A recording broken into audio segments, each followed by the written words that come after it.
Hey guys, I'm John coming at you with another Infinite Magicraid video.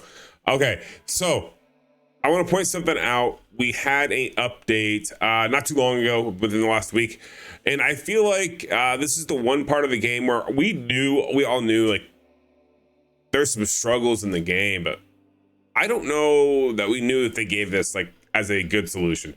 So I want to talk about it. Stay tuned. Let's get into it.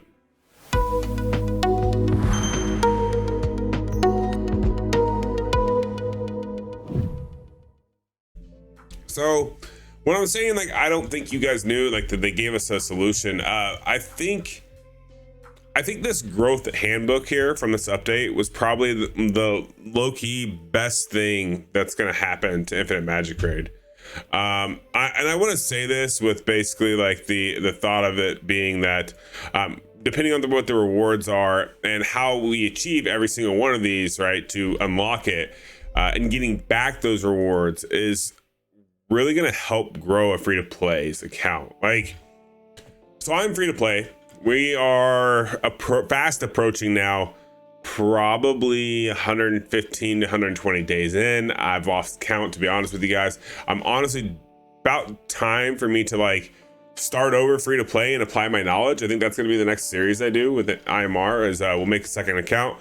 We'll roll it into a new server and then we apply everything that I know that was a mistake as a free to play to it. I mean, I feel like that's the best thing to do. And honestly, with this whole, you know, like everything they have got going on with the Christmas party, like now would be a good time to do it, right? Getting those rewards back. But the growth handbook, guys, like I don't think everyone quite understands like how important this can actually be. So, for example, like this one box of gear right here. So basically, all I have to do is go to challenge Ninja and obtain a class artifact, which I'm gonna do, right? I get a default piece of gear here, and as you can see here, this one's crit rate, crit damage, like crit rate, crit damage, crit rate, crit damage. It's already mapped, right? Like that's perfect. That's what you want to see. Like those are really good. And pieces of gear like that take forever to get. So that's awesome to see. Like they're giving us these along the way. And to make it to, the reason why I'm pointing this out is because to make it to this part 2 of the handbook really isn't that much like that intense of a grind. I do believe on the first one, you have to beat like the normal campaign through hard, but that's not, that's easy. Like that's very free to play friendly within a few days. So the fact that they're allowing this and giving this on top of the other rewards that they just give you inherently with like the quest system and here advanced quests, which was just added. I really like this growth handbook just for that reason, because it gives you a lot of those rare resources that you really need as a free to play to grow your account. I slept on it for the last couple of days. I'm just now like getting back into everything. So I got to go through and complete all these objectives. And then when I do, these are all pretty easy for me to do, right? None of these really are that hard. Easy clear through. And the best thing about it is we get down here that, oh, wow, you have campaign clearance cards. Like you have like these types of rewards, emblem challenge cards. Like those types of things are very helpful as well for when you're in a pinch. So like say for example you want to stash them and then use them later, these kind of cards are like very good for that, especially if you want to play the events, right? Because when we're talking about why would you stash resources or hold on to resources, it's to prepare for a new champion or it's to prepare for another event, right? And that I think is what makes the biggest difference. And so these are really more beneficial and impactful than I think everyone's gonna give them credit for. But last not least is you get the you know, and once again another faction chest here. I don't like that it's 5-star, but it's 5-star Lego, which is pretty good honestly. And if you're free to play, you're you know, it's gonna take a bit. And notice that the clear, it's like campaign stage 12, 10 or under, right, on hard mode. So this is still very early on in a free to play account, right? And you can still get these. Like that's huge, because by that time you've then unlocked maybe you're 1 A5 or A2 or close to an A5 at this point. So then this allows you to gear him, because you're not going to be able to go fight like Neja and win like high up to get decent gear. So this is perfect, you know. But then once we complete this goes on to the next section of the growth handbook, which is even better and a lot more rewards. Now, these rewards can be so impactful for everyone's accounts and the end goal, like, because with those types of rewards, you can utilize and you can do better on like the artifact goals, enhancement goals, especially because you're going to be on a newer server. The rewards are going to be a little bit better. The frequency is going to be a little bit better for some of these really good ones to go for. But yeah, it's just one of those things where, oh, thank you, I will take that. Where the growth handbook was very, very popular and very, very good idea for Infinite Magicraid.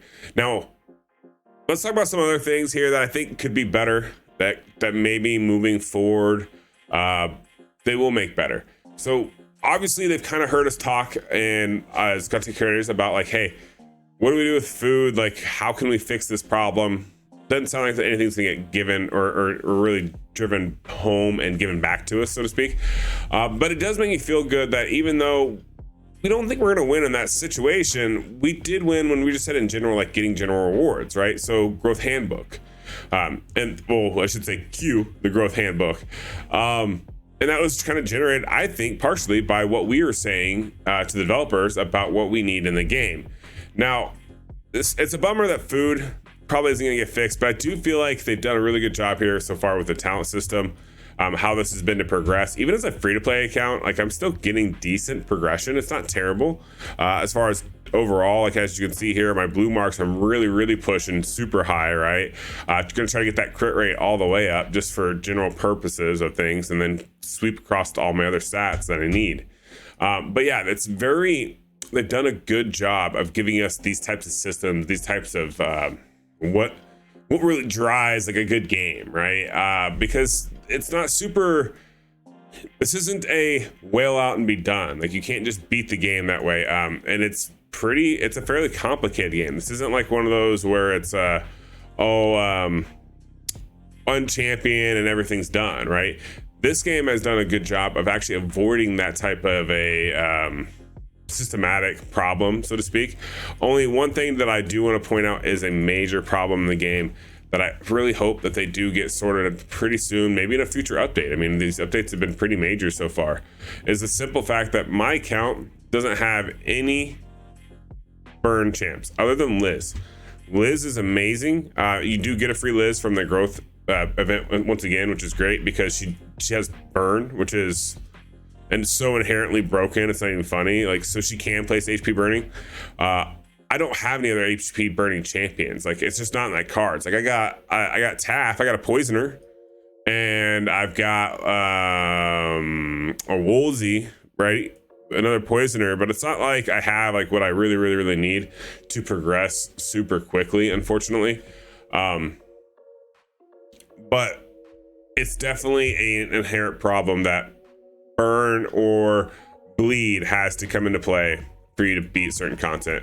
I don't think that even with my current champions or anything like that, but I will beat stage 24 or beat past down to stage 26 here, because I just can't do it, not without the dot damage. And the problem with that too is like, and it inherently, everyone knows this, right? So hero popularity, you're like, okay, well, Liz, like I just said, very basic champion, everyone uses her, HP burn, okay, boom. Plus on top of, I mean, obviously she has other abilities too, right? But that's what we're getting at. And then you got, you know, Luna for the cleanses to keep everyone safe and healed up, right? Like that's very common pair there. And then Melia. Well, what's Melia do? Well, she's gonna do some burns, right? What's Hez do? I mean, need we say more? It's a problem.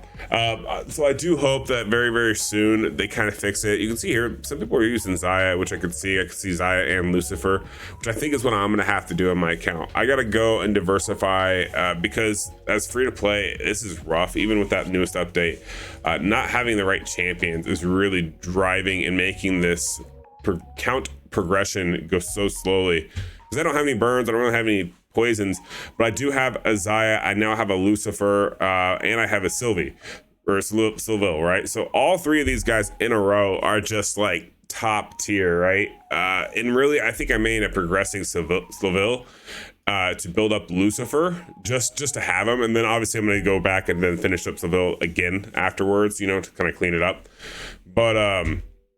But yeah, like I think maybe if I go just so much damage that it'll work, because I know like my Margarita and my Xayah, they're a great pair, right? They just go well together. They do a crap ton of damage.